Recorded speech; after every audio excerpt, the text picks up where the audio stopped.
नमस्कार। कहानी बैरल में आपका स्वागत है। लीजिए पेश है रविंद्रनाथ टैगोर द्वारा लिखित उपन्यास गोरा, भाग 19। गोरा आजकल अलग सुबह ही घर से निकल जाता है।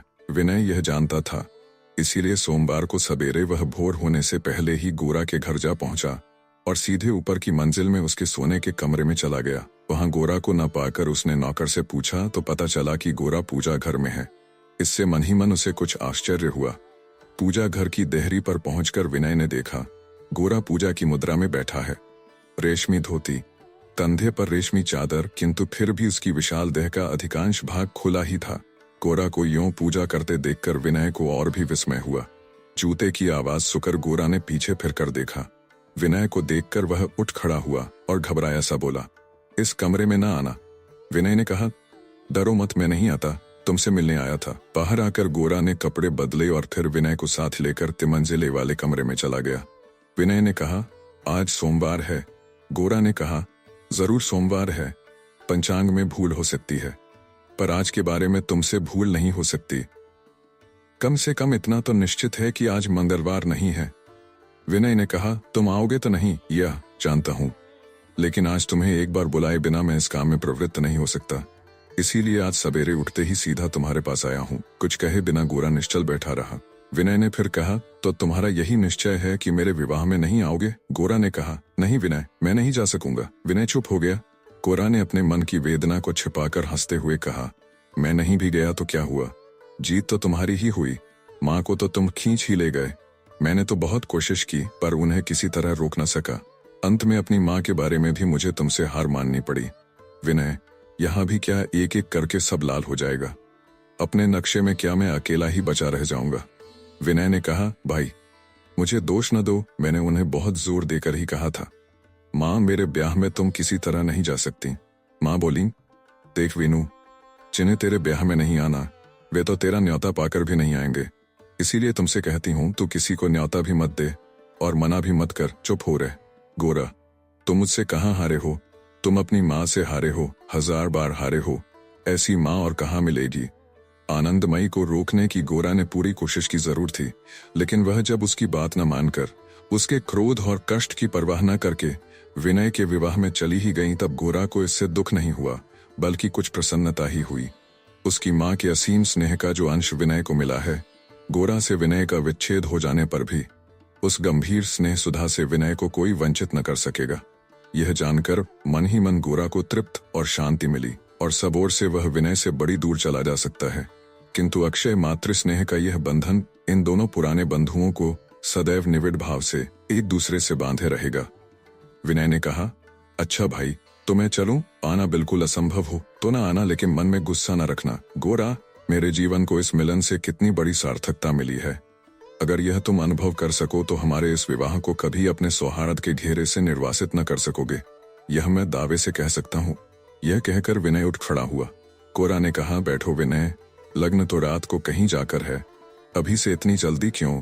गोरा के इस अप्रत्याशित स्नेहपूर्ण अनुरोध से द्रवित होकर विनय फिर बैठ गया। तब बहुत दिनों के बाद ये दोनों फिर पहले की तरह सवेरे सवेरे घुट घुट कर बातें करने लगे। विनय के हृदय की वीणा का जो तार आजकल पंचम पर था, उसी को गोरा ने छू दिया। जैसे फिर तो विनय की बात पूरी होने में ही न आती थी। ऐसी कितनी ही छोटी छोटी घटनाओं का इतिहास जो लिखी जाने पर अत्यंत साधारण बल्कि हास्यास्पद जान पड़ती, यूं सुनाने लगा जैसे गाने की तान की तरह प्रत्येक आवृत्ति पर उसमें नया माधुर्य भर उठता हो। विनय के मन में जो आश्चर्य लीला हो रही थी, अति निपुण भाषा से वह उसके रस वैचित्र्य का सूक्ष्म किंतु गंभीर वर्णन करने लगा। कैसा अपूर्व था जीवन का यह अनुभव। जिस अनिर्वचनीय चीज को विनय ने जी भर कर पाया है, वह क्या सभी पा सकते हैं? उसे ग्रहण करने की शक्ति क्या सब में होती है? विनय कह रहा था, दुनिया में आमतौर पर स्त्री पुरुष का जैसा मिलन देखा जाता है, उसमें इस तार स्वर की गूंज तो नहीं सुनाई देती। गोरा उन दोनों की तुलना अन्य लोगों से न करे, यह विनय का अनुरोध था। उसे लग रहा था कि बिल्कुल ऐसी घटना और कभी नहीं घटी होगी। सभी से ऐसा घटित हो सकता होता तो सारा समाज ही प्राणों की हिलोर से चंचल हो उठता। जैसे वसंत के एक झोंके से ही सारी वन भूमि फूल पल्लवों से पुलकित हो उठती है, वैसा होने पर लोग ऐसी सरलता से यूं खाने सोने में ही जीवन न बिता देते। जिसमें जितना सौंदर्य, जितनी शक्ति होती, स्वभावतिया अनेक रंग रूप धर कर दिशा दिशा में खिल उठती। ये तो जादू की छड़ी है। इसके स्पर्श की उपेक्षा करके कौन बेजान पड़ा रह सकता है। यह तो साधारण व्यक्ति को भी असाधारण बना देती है। उस प्रबल असाधारण का स्वाद जीवन में एक बार भी मिल जाए तो जीवन का सच्चा परिचय मिल जाता है। विनय बोला, गोरा, मैं तुम्हें विश्वासपूर्वक कहता हूँ, मनुष्य की संपूर्ण प्रकृति को क्षण भर में जगा देने का साधन या प्रेम ही है, चाहे जिस कारण हो। इस प्रेम का आविर्भाव हम लोगों में दुर्बल होता है और इसीलिए हम सभी अपनी पूरी उपलब्धि से वंचित हो जाते हैं। हम में क्या है यह हम नहीं जानते। जो भीतर छिपा हुआ है उसे प्रकाश में नहीं ला पाते। जो जमा पूंजी है उसको खर्च करना हमारे लिए असंभव होता है। इसीलिए चारों ओर ऐसा निरानंद छाया रहता है। ऐसा निरानंद इसीलिए यह भी तुम्हारी जैसे दो एक व्यक्ति ही समझ पाते हैं कि हम में अपने में कोई महत्ता है। साधारण लागों के मन में तो इसकी चेतना ही नहीं होती। जोर से जम्हाई लेते हुए महिम बिस्तर से उठकर मुंह धोने जाने लगे तो उनके पैरों की आवाज से ही विनय के उत्साह की धारा रुक गई। गोरा से विदा लेकर वह चला गया। छत पर खड़े होकर गोरा ने पूर्व के लाल आकाश की ओर देखकर एक लंबी सांस ली। फिर बहुत देर तक वह छत पर ही टहलता रहा। देहात की ओर उसका जाना न हुआ। इधर गोरा अपने हृदय के भीतर जिस आकांक्षा का, पूर्णता के जिस अभाव का अनुभव करता रहता था, उसे वह किसी भी तरह पूरा न कर पाता था। वह स्वयं ही नहीं, उसका प्रत्येक काम भी जैसे आकाश की ओर हाथ बढ़ाकर मान रहा था। प्रकाश चाहिए, एक उज्जवल प्रकाश, एक सुंदर प्रकाश। मानो और सभी उपकरण प्रस्तुत थे। सोना चांदी हीरा मोती कुछ भी महंगा नहीं था। वज्र कवच भी दुर्लभ नहीं थे। केवल आशा और सांत्वना से फूटा हुआ स्निग्ध, सुंदर, अनुराग रंजित प्रकाश ही कहीं नहीं था। जो कुछ था उसे बढ़ाने की कोई आवश्यकता नहीं थी। केवल उसे चमकाने, लावण्यमय करके प्रकाशित करने की प्रतीक्षा थी। जब विनय ने कहा कि किसी किसी दिव्य क्षण में नर नारी के प्रेम के द्वारा अनिर्वचनीय असाधारण जगमगा उठती है, तब पहले की भांति गोरा इस बात को मजाक में नहीं उड़ा सका। मन ही मन उसने स्वीकार किया कि वह मिलन सामान्य मिलन नहीं होता, वह परिपूर्णता होती है। उसके संस्पर्श से सभी चीजों का वैभव जाता है। वह कल्पना को शरीर देता है और शरीर में प्राण भर देता है। वह प्राणों के भीतर प्राणान और मन के भीतर मनन को केवल दुगना कर देते हैं। यही नहीं, उन्हें एक नए रस से सराबोर भी कर देते हैं। विनय के साथ सामाजिक संबंध विच्छेद के दिन उसका हृदय जैसे गोरा के हृदय में एक अखंड संगीत के सुर जगा गया। विनय चला गया, दिन चढ़ाया, लेकिन वह संगीत बजता ही रहा। समुद्र की ओर बहती हुई दो नदियों के मिलने पर जैसा होता है, वैसे ही गोरा के प्रेम की धारा में विनय के प्रेम की धारा के गिरने पर उसमें तरंगों की टकराहट मुखर हो उठी, जिसे गोरा किसी तरह छिपाकर, बांधकर, दबाकर अपनी आंखों से ओझल ही रखने की कोशिश कर रहा था। वह आज कगार तोड़कर स्पष्ट और प्रबल रूप में प्रकट हो उठा और गोरा में आज इतनी शक्ति न रही कि उसे अवैध कहकर उसकी निंदा कर सके या तुच्छ कहकर उसकी अवज्ञा कर सके। सारा दिन ऐसे ही बीत गया। अंत में जब तीसरा पहर सांझ में ढला जा रहा था, कंधे पर चादर डालकर गोरा बाहर निकल पड़ा। अपने आप से बोला, जो मेरा ही है उसे मैं लूंगा, नहीं तो मैं पृथ्वी पर असंपूर्ण ही रहूंगा, व्यर्थ ही हो जाऊंगा। सारी दुनिया में सुचरिता एक उसी के आह्वान के लिए प्रतीक्षा कर रही है। इसके बारे में गोरा के मन में थोड़ी भी शंका न थी। आज संध्या को ही वह इस प्रतीक्षा को पूर्ण करेगा। भीड़ भरे कलकत्ता शहर की एक सड़क पर तेजी से गोरा बढ़ता गया। उसका मन उसके शरीर का अतिक्रमण होकर कहीं चला गया था। रास्ते भर उसे वह किसी तरह छू न सका। सुचरिता के घर के सामने आकर एकाएक गोरा सचेत होकर ठिठक गया। वह इतनी बार वहां आया था, किंतु आज तक उसने द्वार कभी बंद नहीं देखा था। लेकिन आज वह न केवल उड़का था, बल्कि धक्का देने पर पता चला कि भीतर से बंद है। गोरा थोड़ी देर खड़ा सोचता रहा। फिर उसने 2-4 बार दरवाजा खटखटाया। बैरा दरवाजा खोलकर बाहर आया। सांझ के धुंधले प्रकाश में गोरा को देखते ही कुछ पूछे जाने से पहले ही उसने बताया कि छोटी मालकिन घर पर नहीं है। कहाँ गई है? ललिता दीदी के ब्याह के प्रबंध में कुछ दिनों से दूसरे घर में ही है।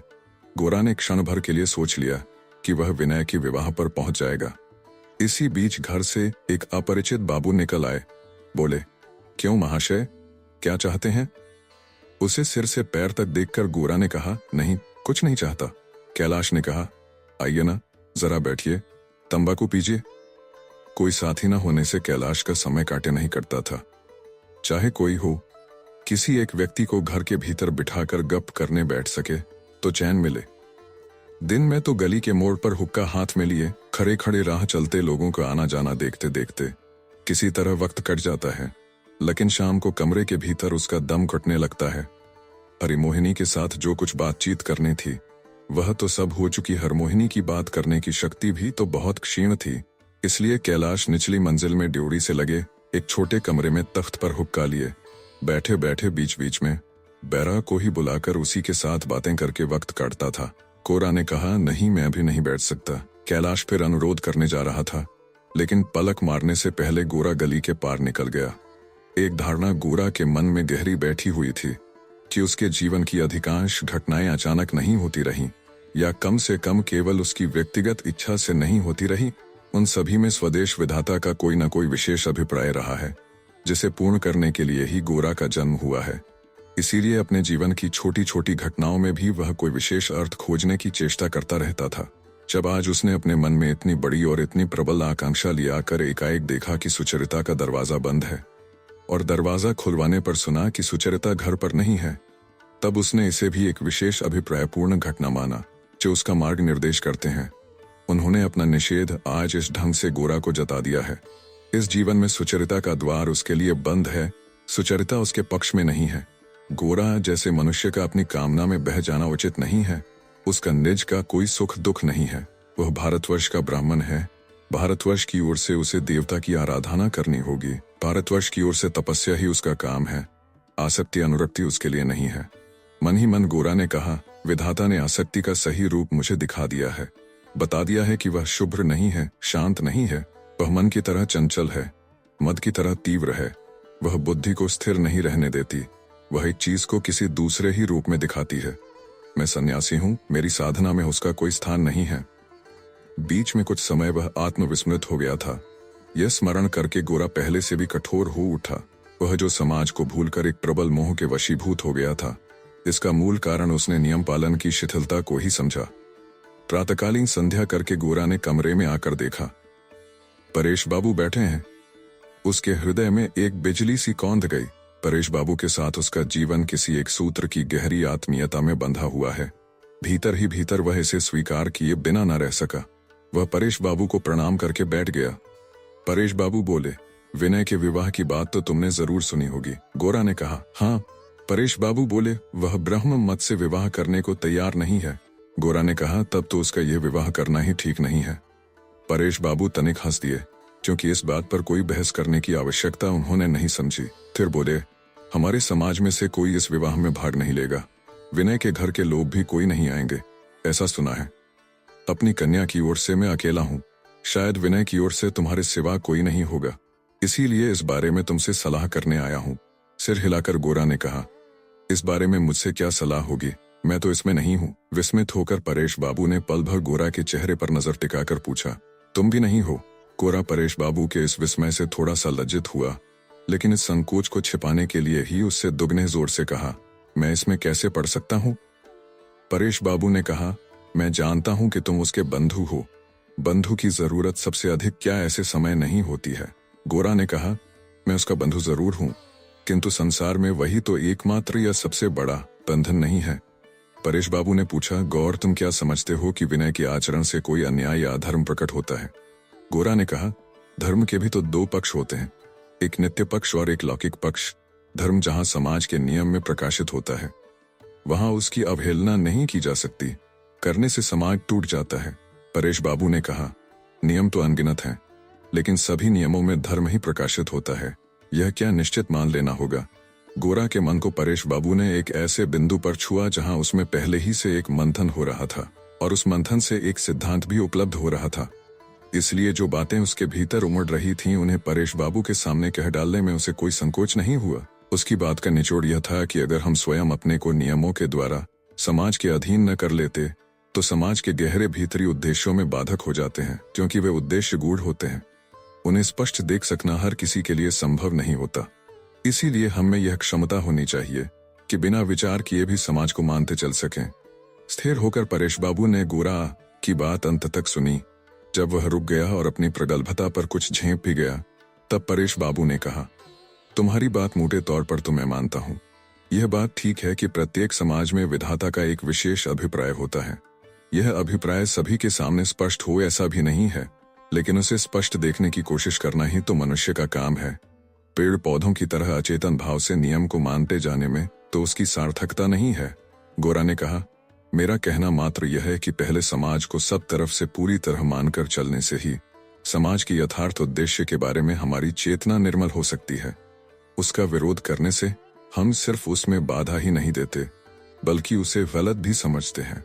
परेश बाबू ने कहा, विरोध और बाधा के बिना तो सच्चाई की परीक्षा हो ही नहीं सकती, और सत्य की परीक्षा किसी एक प्राचीन समय में मनीषियों के एक गुण के सामने होकर हमेशा के लिए समाप्त हो गई हो। ऐसा नहीं है। हर युग के सामने बाधाओं और विरोधों के बीच से सत्य को नवीन होकर प्रकट होना होगा।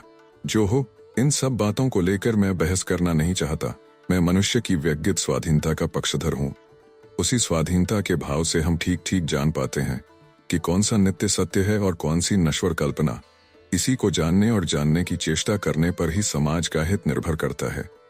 परेश बाबू यह कहकर उठ खड़ा हुआ। गोरा भी उठ खड़ा हुआ। परेश बाबू ने कहा, मैंने सोचा था ब्रह्म समाज के अनुरोध से शायद मुझे इस विवाह से थोड़ा सा अलग रहना होगा। विनय के मित्र के नाते सारा काम तुम अच्छी तरह संपन्न करा दोगे। यहीं पर तो आत्मियों से मित्र अच्छे रहते हैं, उन्हें समाज का आघात नहीं सहना पड़ता। लेकिन जब तुम भी विनय को त्याग देना ही कर्तव्य समझते हो, तब सारा भार मुझ पर ही है। यह काम अकेले मुझको ही निभाना होगा। परेश बाबू के अकेले रहने का अर्थ वास्तव में कितना अकेला है, यह उस समय गोरा नहीं जान सका था। वरदा सुंदरी उनके विरुद्ध खड़ी हुई थी, घर की लड़कियां भी प्रसन्न नहीं थीं, और हरिमोहिनी की आपत्ति के डर से सुचरिता को परेश बाबू ने विवाह के बारे में परामर्श करने के लिए बुलाया ही नहीं था। उधर ब्रह्म समाज के सभी लोग उनके विरुद्ध आक्रामक हो उठे थे, और विनय के चाचा से उन्हें जो 2-1 पत्र मिले थे, उनमें उन्हें कुटिल, कुचथरी और लड़कों को बिगाड़ने वाला कहकर गालियां ही दी गई थीं। घर में परेश बाबू के बाहर होते ही अविनाश और गोरा के गुट के 2 एक दूसरे सदस्य कमरे में आ गए और परेश बाबू को लक्ष्य करके मजाक उड़ाने लगे। गोरा ने कहा, वह श्रद्धा के पात्र हैं। श्रद्धा करने की क्षमता तुम लोगों में ना हो तो कम से कम उनका मजाक करने के ओछेपन से तो बचो। गोरा को फिर से अपने गुट के लोगों के बीच आकर अपने पुराने अभ्यस्त कामों में फंसना पड़ा। लेकिन यह सब नीरस है। कितना नीरस! ये तो कुछ भी नहीं है। इसे काम कहा ही नहीं जा सकता। इसमें कहीं कोई जीवंतता नहीं है। इस तरह केवल लिख पढ़कर बातें करके गुट बांधकर कोई काम नहीं होता, बल्कि निकम्मेपन का ही विस्तार होता जाता है। गोरा के मन में यह बात पहले कभी इतने प्रबल रूप में न आई थी जितनी कि इस समय आई। नई शक्ति से छलकता हुआ उसका जीवन अपने मुक्त बहने के लिए एक नया सत्य पथ ढूंढ रहा था। वह उसे बिल्कुल अच्छा नहीं लग रहा था। इधर प्रायश्चित सभा का आयोजन जोरों से चल रहा था। इस आयोजन में गोरा को विशेष उत्साह था। वह प्रायश्चित केवल जेल की अशुचिता का प्रायश्चित नहीं था, बल्कि इसके द्वारा सभी ओर से संपूर्ण नल होकर, जैसे नई देह पाकर, वह अपने कर्म क्षेत्र में एक बार फिर नया जन्म लेना चाहता था। प्रायश्चित का विधान ले लिया गया था। दिन भी निश्चित हो गया था। पूर्व और पश्चिम बंग के विख्यात अध्यापकों पंडितों को निमंत्रण पत्र भेजे जा रहे थे। गोरा के गुट में जो धनी थे, उन्होंने रुपए भी जुटा दिए। गुट के सभी लोग समझते थे कि बहुत दिन बाद देश में एक ढंग का काम होने जा रहा है। अविनाश ने अपने संप्रदाय के सभी लोगों से चुपके चुपके सलाह करके तय कर रखा है कि उस दिन सभा में गोरा को सब पंडितों की ओर से फूल, चंदन, धान्य, दूर्वा आदि सब उपचारों के साथ हिंद धर्म प्रदीप की उपाधि दी जाएगी। इस बारे में संस्कृत में कुछ श्लोक लिखकर उसके नीचे सभी ब्राह्मण पंडितों के हस्ताक्षर कराकर सुनहरी स्याही से छपाकर चंदन के बक्स में रखकर उसे उपहार दिया जाएगा। साथ ही मैक्स सूलर द्वारा प्रकाशित ऋग्वेद के खंड को बहुमूल्य चमड़े की जिल्द बंधाकर सबसे प्राचीन और मान्य अध्यापकों के हाथों भारतवर्ष के आशीर्वाद स्वरूप उसे भेंट कराया जाएगा। इस सबसे यह भाव अत्यंत प्रभावी रूप से प्रकट किया जा सकेगा कि धर्म भ्रष्टता के आधुनिक युग में गोरा ही वेद विहित सनातन धर्म का सच्चा रक्षक है। उस दिन के कार्यक्रम को अत्यंत प्रीतिकर और फलदायक बनाने के लिए गोरा से छिपकर उसके गुट के लोगों की मीटिंग बराबर चल रही थी। अपने देवर कैलाश का हरिमोहिनी को एक पत्र मिला था। उसने लिखा था, श्री चरणों में आशीर्वाद, यहाँ सब मंगल है। अपने कुशल समाचार से हमारी चिंता दूर करें। यह कहने की जरूरत नहीं कि हरिमोहिनी ने जब से उनका घर छोड़ा था तभी से उन्हें इस चिंता को ढोना पड़ता आ रहा था, लेकिन कुशल समाचार का अभाव मिटाने के लिए अभी तक तो उन्होंने कोई कोशिश नहीं की थी। खुदी, पटल, भजहरी आदि कई लोगों के समाचार देकर अंत में कैलाश ने लिखा था, जिस पात्रे की बात आपने लिखी है उसकी पूरी जानकारी दीजिएगा। आपने लिखा है कि वह 12-13 बरस की होगी, लेकिन देखने में बहुत बड़ी दिखती है। इसमें तो कोई हर्ज नहीं है। उसकी जिस संपत्ति की बात आपने लिखी है, उस पर अधिकार जीवन भर का है या कि चिरस्थायी, इसकी पूरी पड़ताल करके लिखें तो बड़े भाइयों को बताकर उनकी सम्मति ले सकूंगा। यूं मैं समझता हूं कि वे असहमत न होंगे। पात्री की हिंदू धर्म में निष्ठा है, यह सुनकर बेफिक्र हुआ। लेकिन इतने दिन वह ब्रह्म घर में पली है, यह बात किसी को पता न लगे, इसका ध्यान करना होगा। इसलिए यह बात और किसी को न बताइएगा। अगली पूर्णिमा को चंद्र ग्रहण है, गंगा स्नान का योग है। सुविधा हुई तो उसी समय आकर कन्या देख लूंगा। इतने दिन जैसे तैसे हरिमोहिनी कलकत्ता में काटती रही थी, लेकिन ससुराल लौट सकने की संभावना के अंकुरित होते ही उनका मन उतावला हो उठा। निर्वासन का एक एक दिन उन्हें असह्य लगने लगा। इच्छा होने लगी कि तुरंत सुचरिता को कहकर दिन तय करके काम संपन्न कर डालें, लेकिन बहुत जल्दी करने का भी उनका साहस न हुआ, क्योंकि सुचरिता को जितना ही वह निकट से देखती थी, उतना ही समझती जाती थी कि वह उसे ठीक तरह समझ नहीं सकी है। हरिमोहिनी मौके की ताक में रहने लगी और सुचरिता के प्रति पहले से भी अधिक सचेष्ट रहने लगी। यहाँ तक कि पहले पूजा में भी वह जितना समय लगाती थी, उसमें धीरे धीरे कमी होने लगी, जैसे सुचरिता को वह थोड़ी देर के लिए भी आंखों से ओझल न होने देना चाहती थी। सुचरिता ने लक्ष्य किया कि सहसा गोरा का आना बंद हो गया है। उसने समझ लिया कि हरिमोहिनी ने गोरा को जरूर कुछ कहा होगा। उसने मन ही मन कहा, अच्छी बात है, ऐसा ही सही, वह ना आए, लेकिन वही मेरे गुरु हैं। जो गुरु आंखों के सामने रहता है, उससे अप्रत्यक्ष गुरु का प्रभाव कहीं ज्यादा होता है, क्योंकि उस स्थिति में गुरु की उपस्थिति की कमी मन अपने भीतर से ही पूरी तरह लेता है। गोरा सम्मुख होता तो सुचरिता उससे बहस करती, पर अब वह गोरा की रचनाएं पढ़कर उसके वाक्यों को बिना प्रतिवाद स्वीकार कर लेती। जो समझना आता मन ही मन उसके बारे में सोच लेती। गौर बाबू होते तो जरूर समझा देते, किंतु गोरा की उस तेजस्वी मूर्ति को देखने और उसकी वज्र गंभीर वाणी सुनने की पिपासा क्या किसी तरह मिट सकती थी। अपनी सतृप्त आंतरिक उत्सुकता से सुचरिता भीतर ही भीतर घुटने लगी। रह रहकर एक तीखे दर्द के साथ उसे ध्यान आता, कितने लोग बिना किसी प्रयास के दिन रात गोरा का दर्शन पा सकते हैं, लेकिन उस दर्शन का कोई महत्व वह नहीं जानते। एक दिन ललिता ने तीसरे पहर आकर सुचरिता के गले से लिपटकर कहा, सुचे दीदी। सुचरिता ने कहा, कहो। ललिता ने कहा, सब निश्चित हो गया है। सुचरिता ने पूछा, कब का निश्चय हुआ? ललिता ने कहा, अगले सोमवार को। सुचरिता ने पूछा, कहाँ?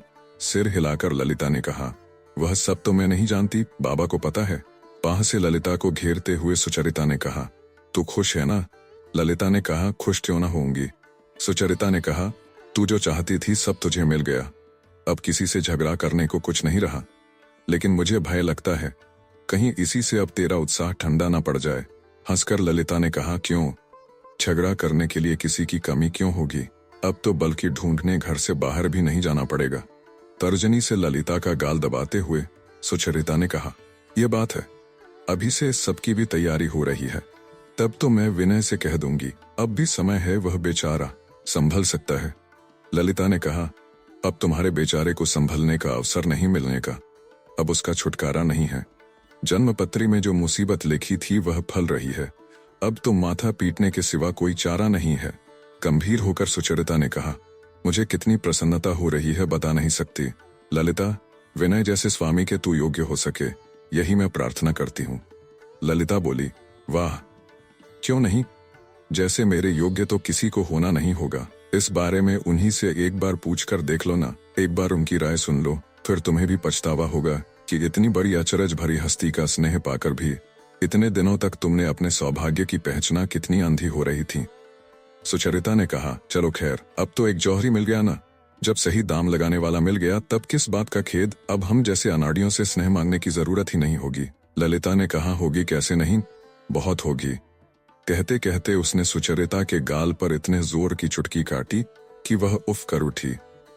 तुम्हारे स्नेह की जरूरत मुझे बराबर होगी। मुझे धोखा देकर वह और किसी को देने से नहीं चलेगा। ललिता के गाल से अपना गाल सटाते हुए सुचरिता ने कहा, किसी को नहीं दूंगी, किसी को नहीं दूंगी। ललिता ने पूछा, किसी को नहीं या बिल्कुल किसी को भी नहीं? सुचरिता ने केवल सिर हिला दिया। तब कुछ अलग हटकर बैठती ललिता बोली, देखो भाई सुचि दीदी, तुम तो जानती हो तुम्हारा और किसी को प्यार करना मैं कभी नहीं सह सकती थी। अब तक मैंने तुमसे नहीं कहा, आज कहती हूँ। गौर मोहन बाबू जब हमारे घर आते थे। नहीं दीदी, ऐसा करने से नहीं चलेगा। मुझे जो कहना है आज मैं कहकर ही रहूंगी।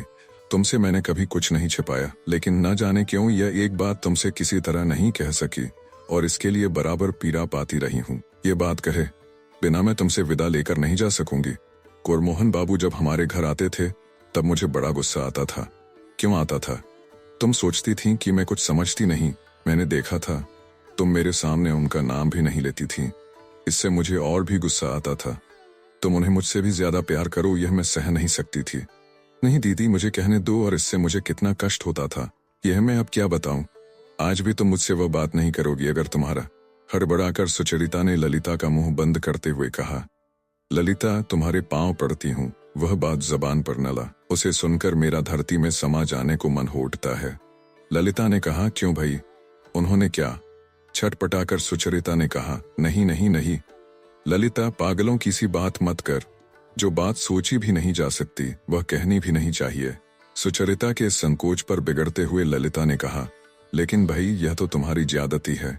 मैंने खूब देखा है और दावे से कह सकती हूँ कि। ललिता से हाथ छुड़ाकर सुचरिता कमरे से बाहर निकल गई। ललिता ने पीछे पीछे दौड़ते हुए जाकर उसे पकड़ लिया और वापस लाते हुए कहा, अच्छा अच्छा, और मैं कुछ नहीं कहती। सुचरिता ने कहा, फिर कभी मत कहना। ललिता ने कहा, इतनी बड़ी प्रतिज्ञा तो मुझसे नहीं निभ सकती। कहने का दिन आएगा तो कहूंगी, नहीं तो नहीं कहूंगी, बस इतना वायदा कर सकती हूँ। उधर हरिमोहिनी कुछ दिनों से बराबर सुचरिता पर नजर रखती थी और उसके पीछे पीछे घूमती रहती थी। सुचरिता सब समझती थी और हरिमोहिनी की यह शंकापूर्ण सतर्कता उसके मन पर एक बोझ सी बनी रहती थी। वह भीतर ही भीतर छटपटाती रहती, लेकिन कह कुछ भी न पाती थी। आज ललिता के चले जाने के बाद बहुत थका टूटा मन लेकर सुचरिता मेज पर दोनों हाथों के बीच सिर टेक कर रोने लगी। बैरा कमरे में बत्ती जलाने आ रहा था। इशारे से उसे रोक दिया।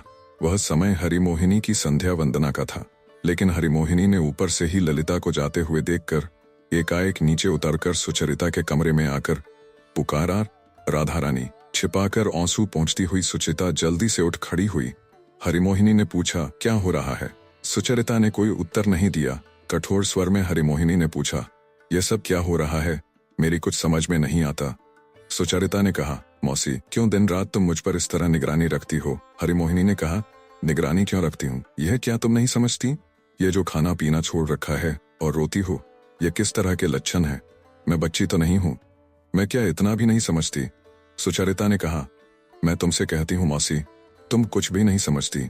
तुम इतना गलत समझती हो कि मेरे लिए पल पल और असह्य होता जाता है। हरिमोहिनी ने कहा, अच्छी बात है, मैं गलत ही समझती सही, अब तुम्हें ठीक समझा दो ना। पूरा जोर लगाकर सुचरिता ने अपना संकोच दूर करते हुए कहा, अच्छा लो मैं कहती हूँ।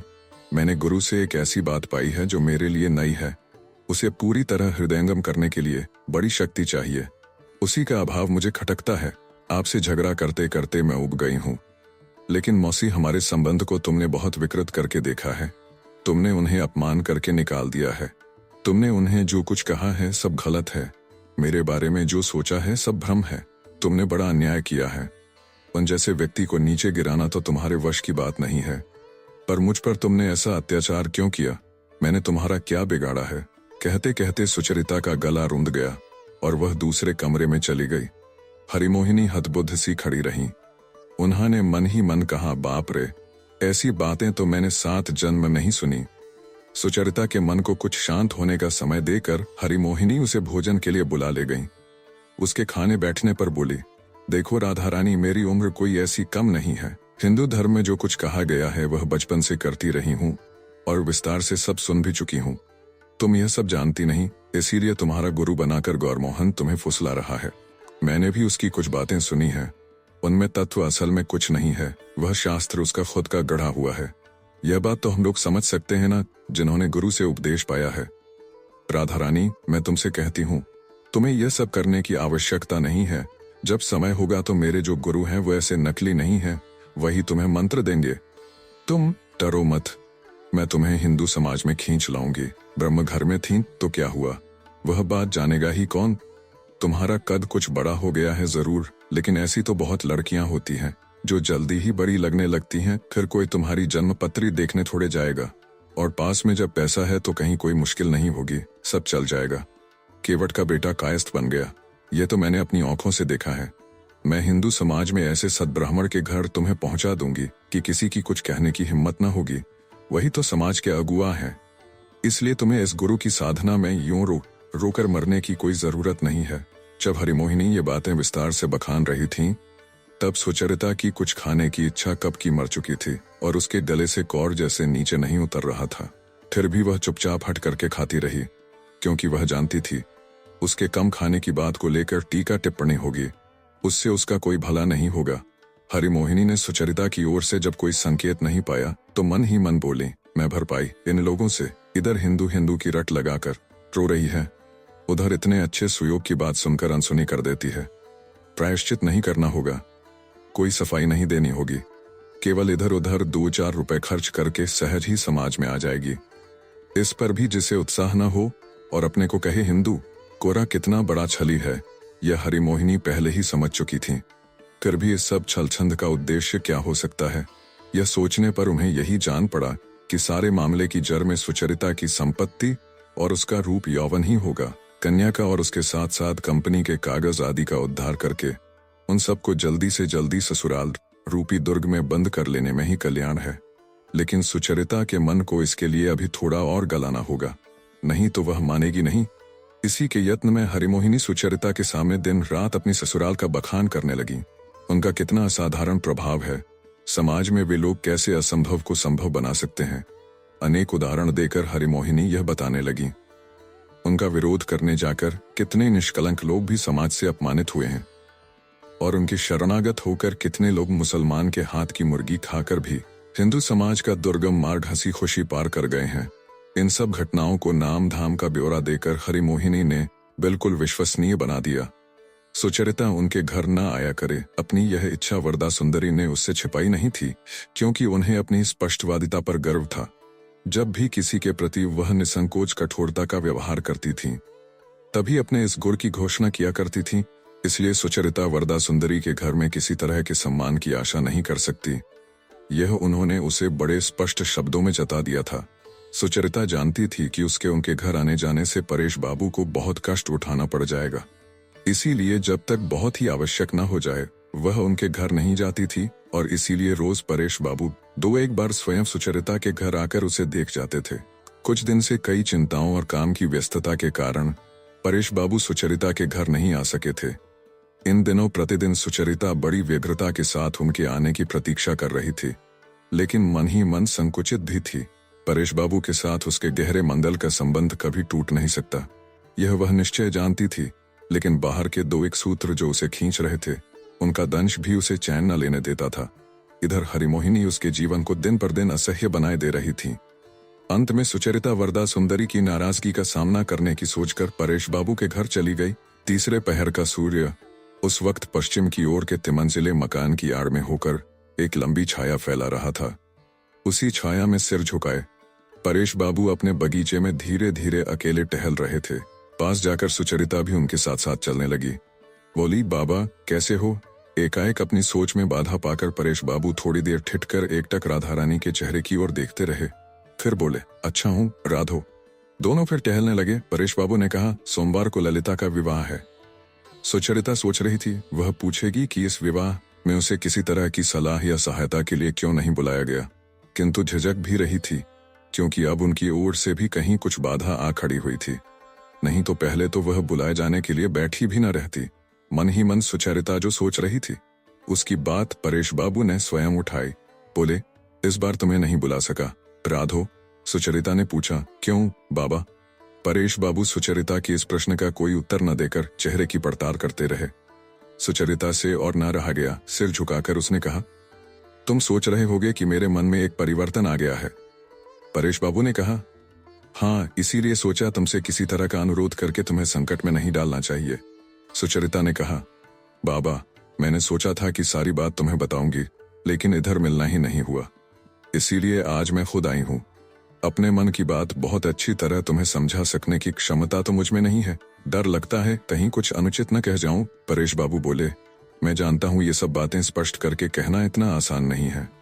तुमने कोई चीज केवल भाव रूप में पाई है, उसका अनुभव तो करती हो, उसका आकार प्रकार तुम्हारे सामने स्पष्ट नहीं हुआ है। कुछ आश्वस्त होकर सुचरिता ने कहा, हाँ ठीक यही बात है, किंतु मेरा अनुभव कितना प्रबल है यह तुम्हें कैसे बताऊं। मैंने जैसे एक नया जीवन पाया है, एक नई चेतना। अपने को मैंने इस कोण से, इस ढंग से पहले कभी नहीं देखा। मेरे साथ अब तक मेरे देश के अतीत और भविष्य का कोई संबंध ही नहीं था, लेकिन वह संबंध कितना बड़ा और कितना यथार्थ है, यह बात मैंने आज अपने हृदय में इतने आवर्षजनक रूप से पहचानी है कि किसी तरह भूल नहीं सकती। बाबा, मैं सच कहती हूँ, पहले कभी मैं यह नहीं कह सकती थी कि मैं हिंदू हूँ, लेकिन अब मेरा मन बिना संकोच के और बल देकर कहता है मैं हिंदू हूँ। इससे मुझे एक अपूर्व आनंद भी होता है। परेश बाबू ने पूछा, इस बात के हर अंश और हर पहलू पर विचार किया है? सुचरिता बोली, पर विचार करने की क्षमता मुझ में कहाँ है, लेकिन इसके बारे में मैंने बहुत पढ़ा है और बहुत चर्चा भी की है। मैंने पूरी चीज को जब तक उसके सही और विस्तृत रूप में देखना नहीं सीखा था, तब तक मैं जिसे हिंदू कहा जाता है उसकी छोटी छोटी बातों को ही बहुत बढ़ाकर देखती थी। उससे मेरे मन में समूची चीज के प्रति भारी घृणा जागती थी। उसकी बात सुनकर परेश बाबू को कुछ आश्चर्य हुआ। वह स्पष्ट समझ सके कि सुचरिता के मन में एक नए बोध का संचार हो रहा है। उसने कोई सत्य वस्तु पाई है, इसीलिए उसमें आत्मविश्वास जाग रहा है। ऐसी बात नहीं है कि वह कुछ समझे, बिना मुग्ध सी किसी अस्पष्ट आवेश के प्रवाह में बही जा रही है। सुचरिता ने कहा, बाबा, मैं ये बात क्यों कहूँ कि मैं अपने देश और जाति से विच्छिन्न एक तुच्छ मनुष्य हूँ? ये क्यों न कहूँ कि मैं हिंदू हूँ? हंसकर परेश बाबू ने कहा, यानी तुम मुझसे ही पूछ रही हो कि मैं स्वयं को हिंदू क्यों नहीं कहता? सोचकर देखा जाए तो इसका कोई बहुत विशेष कारण तो नहीं है। एक कारण यह है कि हिंदू मुझे हिंदू नहीं मानते। दूसरा कारण यह है कि मेरा धर्म विश्वास जिन लोगों से मिलता है वे अपने को हिंदू नहीं कहते। चुप होकर सुचरिता सोचने लगी। परेश बाबू बोले, यही तो मैंने कहा ही कि ये कोई विशेष कारण नहीं है, ये तो केवल ऊपरी बातें हैं। ऐसी बाधाओं को अमान्य भी किया जा सकता है, लेकिन एक गंभीर कारण भीतर का भी है। हिंदू समाज में प्रवेश पाने का कोई मार्ग नहीं है, कम से कम बड़ा दरवाजा नहीं है, खिड़कियां झरोखे हो सकते हैं। हिंदू समाज समूची मानव जाति का समाज नहीं है, केवल उन्हीं का समाज है जो दैवयोग से हिंदू होकर जन्म लेते हैं। सुचरिता ने कहा, ऐसे तो सभी समाज होते हैं। परेश बाबू, नहीं, कोई बड़ा समाज ऐसा नहीं है। मुसलमान समाज का सिंहद्वार मनुष्य मात्र के लिए खुला है। क्रिस्तान समाज भी सभी का स्वागत करता है। जो कई एक और समाज क्रिस्तान समाज के अंग हैं, उन सब में भी यही बात है। मैं यदि अंग्रेज होना चाहूं तो एक एकदम असंभव बात नहीं है। इंग्लैंड में रहकर मैं उनके नियम से चलकर अंग्रेज समाज में शामिल हो सकता हूँ। यहाँ तक कि उसके लिए मुझे क्रिस्तान होने की भी आवश्यकता नहीं है। अभिमन्यु व्यूह में केवल घुसना जानता था, उससे निकलना नहीं। हिंदू उससे ठीक उल्टा है, उसके समाज में घुसने का रास्ता बिल्कुल बंद है, निकलने के रास्ते सैकड़ों हजारों हैं। सुचरिता ने कहा, लेकिन बाबा, फिर भी तो अब तक हिंदू समाप्त नहीं हुआ, उनका समाज तो अभी बना हुआ है। परेश बाबू ने कहा, समाज का क्षय होना परख में समय लगता है। पुराने समय में हिंदू समाज की खिड़कियां खुली थीं। उन दिनों इस देश की अनार्य जातियां हिंदू समाज में प्रवेश पाकर एक गौरव का अनुभव करती थीं। इधर मुसलमानों के राज में भी देश में प्राय सभी जगह हिंदू राजों रजवाड़ों का प्रभाव अधिक था, इसलिए समाज से किसी के निकल जाने के विरुद्ध नियम बंधनों की कमी न थी। अब अंग्रेज के राज्य में सभी कानून के द्वारा रक्षित हैं। अब वैसे कृत्रिम उपायों से समाज के द्वारा पर सांकल लगाए रखने का उतना अवसर नहीं है। इसीलिए कुछ समय से यही देखने में आ रहा है कि भारतवर्ष में हिंदू कम हो रहे हैं और मुसलमान बढ़ रहे हैं। यदि यही क्रम रहा तो धीरे धीरे देश मुसलमान प्रधान हो जाएगा, तब इसे हिंदुस्तान कहना ही गलत होगा। व्यथित होकर सुचरिता ने कहा, बाबा, क्या इसका निवारण करना हम सबका कर्तव्य नहीं है? हम लोग भी हिंदू समाज का परित्याग करके उसे और क्षीण कर दें, जबकि यही तो प्राणों की समूची शक्ति से उसे पकड़े रहने का समय है। सुचरिता की पीठ स्नेह से थपथपाते हुए परेश बाबू ने कहा, हम लोग क्या इच्छा मात्र से ही किसी को पकड़कर जिलाए रख सकते हैं? रक्षा पाने का एक जगतव्यापी नियम है। जो भी उस स्वाभाविक नियम को छोड़ता है उसे सभी स्वाभाविक छोड़ देते हैं। हिंदू समाज मनुष्य का अपमान करता है, निषेध करता है, इसलिए आजकल के समय में उसके लिए आत्मरक्षा कर सकना प्रतिदिन कठिनतर होता जाता है, क्योंकि अब और वोट में नहीं रह सकता। अब दुनिया में चारों ओर मार्ग खुद गए हैं, चारों ओर से लोग उस पर बढ़े आ रहे हैं। अब शास्त्र संहिता के बांध बनाकर या दीवारें खड़ी करके वह अपने को किसी प्रकार भी दूसरों के संपर्क से अछूता नहीं रख सकता। अब भी अगर हिंदू समाज अपने भीतर ग्रहण करने की शक्ति नहीं जगाता और क्षय को ही प्रश्रय देता चलता है, तो बाहर के लोगों का यह अबाध संपर्क उसके लिए एक सांघातिक चोट साबित होगा। दुखी स्वर में सुचरिता ने कहा, मैं यह सब जरा नहीं समझती, लेकिन अगर यही सच हो कि आज सभी उसे छोड़ रहे हैं, तो ऐसे मौके पर मैं तो उसे नहीं छोड़ूंगी। हम इसके दुर्दिन की संतान हैं, इसलिए हमें तो और भी उसके सिरहाने खड़े रहना होगा। परेश बाबू ने कहा, बेटी, तुम्हारे मन में जो भाव जाग उठा है उसके खिलाफ मैं कोई बात नहीं कहूंगा। तुम उपासना करके, मन को स्थिर करके, तुम्हारे भीतर जो सत्य है, श्रेय का जो आदर्श है, उसी से मिलाकर सारी बात पर विचार करके देखो। अपने आप तुम्हारे सामने सब बातें धीरे धीरे स्पष्ट होती जाएंगी। जो सबसे बड़े हैं उन्हें देश की या किसी मनुष्य की तुलना में छोटा न करो। वैसा करने में न तुम्हारा मंगल है, न देश का। मैं तो ऐसा ही मानकर एकांत भाव से उन्हीं के सामने आत्मसमर्पण करना चाहता हूँ। इसी से मैं देश के और प्रत्येक व्यक्ति के प्रति सहज ही सच्चा हो सकूंगा। एक आदमी ने आकर इसी समय एक चिट्ठी परेश बाबू के हाथ में दी। परेश बाबू बोले, चश्मा नहीं है, रोशनी भी कम हो गई है, तुम ही पढ़कर सुना दो जरा। सुचरिता ने चिट्ठी पढ़कर सुना दी। चिट्ठी ब्रह्म समाज की एक कमेटी की ओर से आई थी। नीचे बहुत से ब्रह्म लोगों के हस्ताक्षर थे। पत्र का भाव यही था कि परेश बाबू ने अब्रह्म पद्धति से अपनी कन्या के विवाह की अनुमति दे दी है और उस विवाह में स्वयं भी योग देने को तैयार हुए हैं।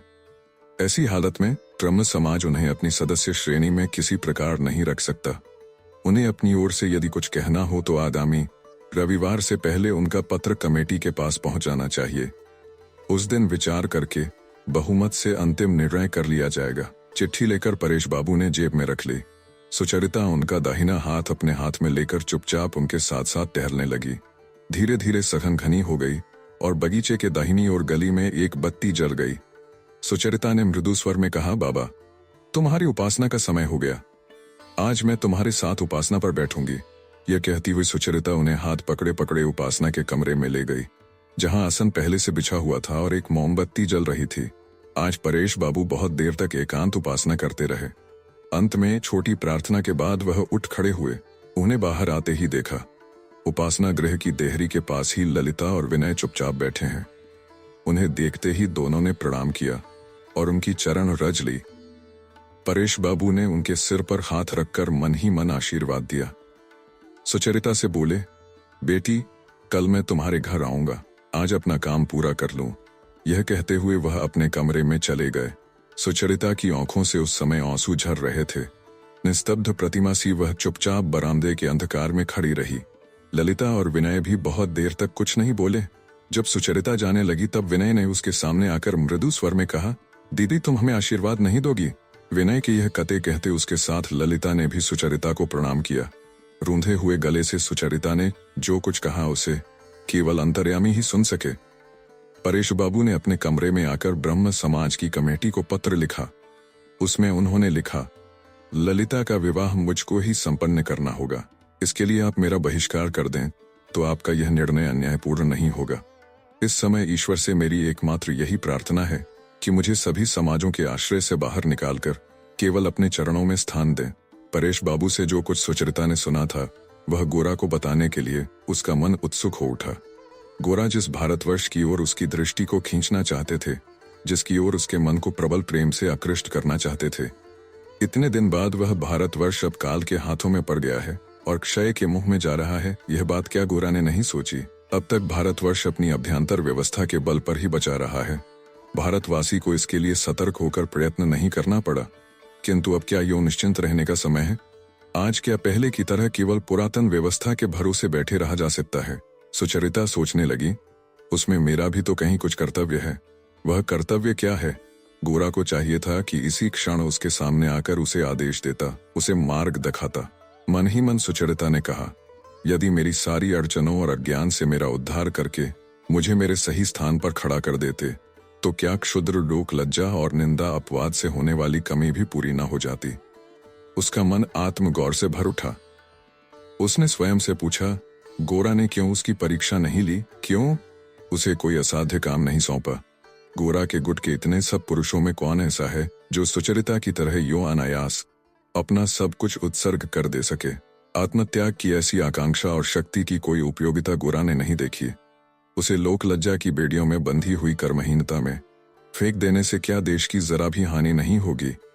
सुचरिता ने इस अवज्ञा को अस्वीकार करके दूर हटा दिया। उसने कहा, यह हो ही नहीं सकता कि वह मुझे ऐसे छोड़ दें। मेरे पास उन्हें आना ही होगा, मुझे खोजना ही होगा। सब लज्जा और संकोच उन्हें छोड़ना ही होगा। वह चाहे जितने बड़े चाहे जितने शक्तिमान हों, उन्हें मेरी जरूरत है।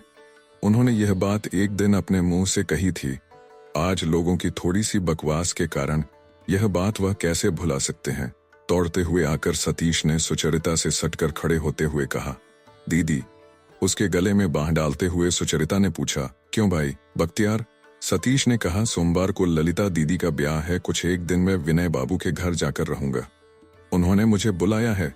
सुचरिता ने पूछा, मौसी से कहा है? सतीश ने कहा, मौसी से कहा तो वह बिगड़ कर बोली, मैं ये सब कुछ नहीं जानती। जा अपनी दीदी से पूछ, वह जो ठीक समझेंगी वही होगा। दीदी तुम इनकार मत करना, मेरी पढ़ाई का वहां जरा हर्ज नहीं होगा, मैं रोज पढ़ूंगा। विनय बाबू बता देंगे। सुचरिता ने पूछा, कामकाज वाले घर में जाकर तू सबको तंग करेगा? छटपटाकर सतीश ने कहा, नहीं दीदी, मैं जरा भी तंग नहीं करूंगा। सुचरिता ने फिर पूछा, अपने कुत्ते खुदे को भी वहां ले जाएगा क्या? सतीश ने कहा, हाँ उसको भी ले जाना होगा। विनय बाबू ने खास तौर से कहा है, उसके नाम अलग से लाल कागज पर छपा हुआ निमंत्रण पत्र आया है। उसमें लिखा है उसे सपरिवार जलपान करने आना होगा। सुचरिता ने पूछा, उसका परिवार कौन है? फौरन सतीश ने कहा, क्यों, विनय बाबू ने तो कहा है मैं हूं। उन्होंने वह आर्गन भी लेते आने को कहा है, वह मुझे दे देना, मैं तोड़ूंगा नहीं। सुचरिता ने कहा, तोड़ दे तो छुट्टी हो, लेकिन अब समझ में आया, अपने विवाह में आर्गन बजाने के लिए ही तेरे बंधु ने तुझे बुलाया है। मालूम होता है शहनाई वालों के पैसे बचाना ही उनका मतलब है। सुचरिता ने कहा, दिन भर उपवास करना होता है। इस पर सतीश ने बिल्कुल विश्वास नहीं किया। तब सुचरिता ने सतीश को गोद में खींचते हुए पूछा, अच्छा बख्तियार, बड़ा होकर तू क्या बनेगा, बता तो। सतीश के मन में इसका जवाब तैयार था। उसकी कक्षा के शिक्षक ही उसके लिए अपार सत्ता और असाधारण पांडित्य के आदर्श थे। उसने पहले से ही मन तय कर रखा था कि बड़ा होकर वह मास्टर मोशाय बनेगा। सुचरिता ने कहा, भाई बहुत काम करने को है, दोनों भाई बहन का काम हम दोनों मिलकर करेंगे, क्या राय है? सतीश, अपने देश को प्राण देकर भी बड़ा बनाना होगा। नहीं बना तो खैर क्या बनाना होगा, हमारे देश जैसा बड़ा और कौन है? हमें अपने प्राणों को ही बड़ा बाना होगा। जानता है, समझा कुछ? नहीं समझा। सतीश ये बात स्वीकार करने वाला नहीं है। उसने जोर देकर कहा, हाँ। सुचरिता ने कहा, हमारा देश, हमारी जाति कितनी बड़ी है जानता है? यह तुझे मैं कैसे समझाऊं? हमारा देश एक आश्चर्य है। कितने हजारों वर्षों से विधाता का आयोजन इस देश को दुनिया में सबसे ऊपर प्रतिष्ठित करने का रहा है। देश विदेश के कितने लोगों ने आकर इस आयोजन में योग दिया है। देश में कितने महापुरुषों ने जन्म लिया है, कितने महायुद्ध हुए हैं, कितने महाकाव्य यहाँ उच्चरित हुए हैं, कितनी महातपस्या यहाँ हुई है। इस देश ने कितनी दिशाओं से धर्म को देखा है और जीवन की समस्या के कितने समाधान इसने प्रस्तुत किए हैं। ऐसा है हमारा यह भारतवर्ष। तू इसे बहुत महान मानना भाई, कभी भूल कर भी इसकी अवज्ञा मत करना। आज तुझे जो कह रही हूं वह एक दिन तुझे समझना ही होगा। हालांकि आज भी मैं यह नहीं सोचती कि तू कुछ भी नहीं समझता, किंतु यह बात तुझे याद रखनी होगी कि तू एक बहुत बड़े देश में जन्मा है और सच्चे हृदय से तुझे इस देश पर श्रद्धा करनी है और अपना सारा जीवन लगाकर इस महान देश का काम करना है। थोड़ी देर चुप रहकर सतीश बोला, दीदी तुम क्या करोगी? सुचरिता ने कहा, मैं भी यही करूंगी। तू मेरी मदद करेगा ना? फौरन सतीश ने छाती फुलाकर कहा, हाँ करूंगा। जो बातें सुचरिता के मन में उमड़ रही थीं उन्हें सुनने वाला घर में तो कोई नहीं, इसीलिए अपने इस छोटे भाई को सम्मुख पाकर उसी पर उसका सारा संचित आवेग उमड़ पड़ा। उसने जिस भाषा में और जो कुछ कहा वह एक बालक के लिए उपयुक्त तो नहीं था, लेकिन उससे सुचरिता संकुचित नहीं हुई। अपने मन की उस उत्तेजित स्थिति में उसने यह मान लिया था कि जो उसने स्वयं समझा है उसे पूरी तरह कह डालने से ही छोटे बड़े सब अपनी अपनी शक्ति के अनुसार जैसे तैसे उसकी बात समझ ही लेंगे। उसे दूसरे के समझने लायक बनाने के लिए उसमें से कुछ भी रोक रखने से उसकी सच्चाई विकृत हो जाएगी। सतीश की कल्पना गतिशील हो उठी। वह बोला, बड़े होकर मेरे पास जब बहुत बहुत पैसा होगा तब। सुचरिता ने कहा, नहीं नहीं नहीं, पैसे की बात मत कर बख्तियार, हम दोनों को पैसे की आवश्यकता नहीं है। जो काम हमें करना है उसके लिए भक्ति चाहिए, प्राण चाहिए। इसी समय आनंदमयी पहुंची। उन्हें देखकर सुचरिता की धमनियों का रक्त मानो नाच उठा। उसने आनंदमयी को प्रणाम किया। सतीश को ठीक से प्रणाम करना नहीं आता था। झेंपते हुए किसी तरह उसने काम निपटा लिया। सतीश को गोद में खींचकर आनंदमयी ने उसका माथा चूमा और सुचरिता से कहा, तुम्हारे साथ कुछ सलाह करने आई हूँ बेटी, तुम्हारे सिवा और कोई दिखता नहीं। विनय का कहना है कि ब्याह उसके घर में ही होगा, लेकिन मैंने कहा वह किसी तरह नहीं हो सकेगा। वह क्या ऐसा बड़ा नवाब है कि हमारे घर की लड़की यूं सीधी उसके घर आकर उससे ब्याह करेगी? वह नहीं होगा। मैंने एक और घर तय किया है, वह तुम्हारे घर से अधिक दूर नहीं है। मैं अभी वहीं से आ रही हूँ।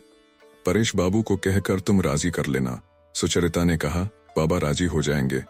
आनंदमयी बोली, उसके बाद बेटी तुम्हें भी वहां आना होगा। इसी सोमवार को तो ब्याह ही है। इन्हीं 2-4 दिनों में हमें वहां सब कुछ ठीक ठाक कर लेना होगा। समय अब अधिक नहीं है। मैं अकेली ही सब कर सकती हूँ, लेकिन तुम्हारे शामिल न होने से विनय को बड़ा दुख होगा। वह अपने मुंह से तुमसे नहीं कह पा रहा है, यहाँ तक कि मेरे सामने भी उसने तुम्हारा नाम नहीं लिया। पर इसी से मैं समझ सकती हूँ कि इस बात को लेकर उसके मन में बड़ा क्लेश है। तुम्हारे अलग रहने से नहीं चलेगा बेटी, ललिता को भी उससे बड़ा दुख होगा। कुछ विस्मित होकर सुचरिता ने पूछा, माँ तुम क्या इस ब्याह में योग दे सकोगी? आनंदमयी ने कहा, यह क्या कह रही हो सुचरिता? योग देना कैसा? मैं क्या कोई गैर हूं कि सिर्फ योग देने जाऊंगी? यह तो मेरे विनय का ब्याह है, यहाँ तो मुझको ही सब करना होगा। लेकिन मैंने विनय से साफ कह दिया है कि इस ब्याह में मैं उसकी कोई नहीं हूँ, मैं कन्या पक्ष की हूँ। वह ललिता से ब्याह करने मेरे घर आ रहा है। इस शुभ कर्म में माँ के रहते ही ललिता को उसकी माँ ने छोड़ दिया है। इससे आनंदमयी का हृदय उसके प्रति करुणा से भर उठा था। इस कारण वह इस बात की पूरी कोशिश कर रही थी कि विवाह के समय अनादर या अवज्ञा का कोई चिन्ह न दिखे। उनका यही संकल्प था कि वही ललिता की माँ का स्थान लेकर अपने हाथों से उसे सजाएंगी, वर के स्वागत की व्यवस्था करेंगी। निमंत्रित किए गए 2-4 जन यदि आए तो उनके स्वागत सत्कार में कोई कमी नहीं होने देंगी और उस नए घर को ऐसे सजा देंगी जिससे आते ही वह ललिता को एक बसे हुए घर सा लगे। सुचरिता ने पूछा, तुम्हें लेकर इस सबसे कोई हंगामा नहीं उठ खड़ा होगा? महिम ने घर घर जो है तो वह मचा रखी थी, उसको याद करते हुए आनंदमयी ने कहा, हो भी सकता है, पर उससे क्या, थोड़ा बहुत हंगामा तो होता ही रहता है। चुपचाप सह लेने से अपने आप थोड़े दिन में शांत भी हो जाता है। गोरा विवाह में शामिल नहीं हो रहा है, यह आनंदमयी जानती थी। सुचरिता यह जानने के लिए उत्सुक थी कि उसने आनंदमयी को रोकने की भी चेष्टा की या नहीं, लेकिन उनसे साफ साफ नहीं पूछ सकी। आनंदमयी ने गोरा का नाम तक नहीं लिया। हरिमोहिनी को खबर मिल गई थी, किंतु वह आराम से हाथ का काम पूरा करके ही कमरे में आई। आते ही बोली, दीदी अच्छी तो हो, आई नहीं है, खबर भी नहीं ली। अभियोग का उत्तर न देकर आनंदमयी ने सीधे कहा, तुम्हारी भांजी को लेने आई हूँ। उन्होंने अपना उद्देश्य स्पष्ट बता दिया। अप्रसन्न चेहरा लिए हरिमोहिनी थोड़ी देर चुप रहीं, फिर बोली, मैं तो इसमें नहीं पढ़ सकती। आनंदमयी ने कहा, नहीं बहन, मैं तुम्हें आने को नहीं कहती। सुचरिता के लिए तुम फिक्र न करो, मैं तो वहां उसके साथ ही रहूंगी। हरिमोहिनी ने कहा, तो मैं स्पष्ट ही कहूं, राधा रानी तो सबसे कहती हैं कि वह हिंदू है। अब उनकी मति गति भी हिंदू धर्म की ओर पलट रही है, तो अब अगर उन्हें हिंदू समाज में आना है तो सावधान होकर रहना होगा। यूं भी तो कितनी बातें उठेंगी। उन्हें तो खैर किसी तरह मैं संभाल लूंगी, लेकिन अब से कुछ दिन तक इन्हें बहुत संभल कर पांव रखना चाहिए। पहले ही लोग पूछते हैं, इतनी उम्र हो गई, इसका ब्याह क्यों नहीं हुआ? उसे किसी प्रकार टाल दिया जा सकता है। ऐसी बात तो है नहीं कि प्रयत्न करने से अच्छा पात्र नहीं मिल सकता, लेकिन वह अगर फिर अपना पुराना रवैया अपनाएगी तो मैं कहां कहां संभालूंगी? तुम ही बताओ, तुम तो स्वयं हिंदू घर की लड़की हो, तुम तो सब समझती हो, तुम ही किस मुंह से ऐसी बात कह सकती हो भला? तुम्हारी अपनी लड़की होती तो क्या उसे इस विवाह में भेज सकती? तुम्हें भी तो सोचना पड़ता कि लड़की का ब्याह कैसे होगा। विस्मित होकर आनंदमयी ने सुचरिता की ओर देखा। उसका चेहरा जोर से तमतमा उठा। आनंदमयी ने कहा, मैं कोई जोर डालना नहीं चाहती। सुचरिता को अगर ऐतराज हो तो मैं। हरिमोहिनी बोल उठी, तुम लोगों की बात मुझे तो कुछ भी समझ नहीं आती। तुम्हारा ही लड़का तो उन्हें हिंदू मत की ओर ले जाता रहा है, तुम्हारा ही लड़का तो उन्हें हिंदू मत की ओर ले जाता रहा है। अब तुम एकाएक कौन से आसमान से टपक पड़ी? कहाँ गई वह हरिमोहिनी जो परेश बाबू के घर में सदा अपराधिनी सी सकुचाई रहती थी, किसी को जरा भी अनुकूल पाकर जो बड़े आग्रह से उसी का अवलंबन करने लगती थी? आज वह अपने अधिकार की रक्षा के लिए बाघिन सी उठ खड़ी हुई थी। यह शंका उन्हें हमेशा चौकन्ना किए रहती थी कि उनकी सुचरिता को उनसे फोड़ लेने के लिए चारों ओर अनेक विरोध शक्तियां काम कर रही हैं। कौन पक्ष में है, कौन विपक्ष में, यही वह नहीं समझ पा रही थी और इसी कारण उनका मन आश्वस्त नहीं होता था। पहले सारे संशय को शून्य देखकर उन्होंने व्याकुल मन से जिस देवता का आश्रय लिया था उसकी पूजा में भी उनका मन अब स्थिर नहीं हो पाता था। एक दिन उनकी वृत्ति घोर संसारी थी। जब दारुण शोक से उनके मन में वैराग्य उत्पन्न हुआ था तब उन्होंने सोचा भी नहीं था कि फिर किसी दिन उनमें रुपए पैसे, घर बार, आत्मीय परिजन के लिए जरा भी आसक्ति हो सकेगी। लेकिन आज हृदय का घाव थोड़ा सा भरते ही फिर उसने सम्मुख आकर उनके मन को खींचना आरंभ कर दिया था। एक बार फिर सारी आशाएं आकांक्षाएं अपनी पुरानी भूख लेकर पहले जैसी जाग उठी थीं, जिनका कभी वह त्याग कराई थी। उसी की ओर लौटने का वेग इतना उग्र हो उठा था कि वह अपने गृहस्थी के दिनों से भी ज्यादा बेचैन हो उठी थी। इतने थोड़े दिनों में ही हरिमोहिनी का चेहरा, आंखें, भावभंगी बातचीत और व्यवहार में ऐसा अकल्पनीय परिवर्तन देखकर आनंदमयी एकाएक चकित हो उठी और उनका स्नेहपूर्ण कोमल हृदय सुचरिता के लिए चिंतित हो उठा। यदि वह जानती कि भीतर ही भीतर कोई संकट छिपा हुआ है तो वह सुचरिता को बुलाने कभी न आती। लेकिन अब सुचरिता को कैसे चोट से बचाया जा सकता है, यही उनके लिए एक समस्या हो गई। गोरा को लक्ष्य करके हरिमोहिनी ने जो बात कही उस पर सुचरिता सिर झुकाए चुपचाप उठकर कमरे से चली गई। आनंदमयी ने कहा, डरो मत बहन, मैं पहले नहीं जानती थी। खैर, और उस पर जोर नहीं डालूंगी। तुम भी उसे और कुछ मत कहो। वह अब तक एक ढंग से रहती आई है, अब एकाएक उस पर अधिक दबाव डालने से वह नहीं सह सकेगी। हरिमोहिनी ने कहा, यह क्या मैं समझती, इतनी उम्र क्या यूं ही हो गई। वह तुम्हारे सामने ही कहे ना, क्या मैंने उसे कभी कोई कष्ट दिया है? जो वह चाहती है वही तो करती है।